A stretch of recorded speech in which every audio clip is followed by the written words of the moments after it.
বিশ্বনবী ফাতেমারে বললেন, ফাতেমা, আলী কোথায়?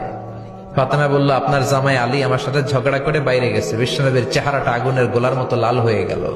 বিশ্বনবী ডেকে বললেন, ফাতেমা, তুমি বিশ্বনবীর মেয়ে হতে পারো, কিন্তু আলী তোমার স্বামী। আলী যদি তোমার উপর নাখোশ থাকে, জান্নাতের দরজা তোমার জন্য খুলবে না। কোথায় গেছে আলী, কোথায়? বললেন যে মসজিদে নববীতে গেছে। বিশ্বনবী যে দেখলেন বালির উপরে আলী শুয়ে আছে। বিশ্বনবী মজা করে ডাক দিলেন, ইয়া আবা তোরাব। তোরাব অর্থ বালি, তোরাব মানে কি? বিশ্বনবী ডাক দিলেন, ইয়া আবা তোরাব, মানে হে বালির বাবা আলী, ওঠো। এখন আলী ওঠে না, রাগ করে আসছে। বিশ্বনবী এদিক দিয়ে তাকায়, আলী ওইদিকে তাকায়। বিশ্বনবী ওদিকে আসলে আলী এদিকে তাকায়। মনে মনে কয়, এতক্ষণ আপনার মাইয়াই গুতাইছে, এখন আপনি গুতাইতেছেন।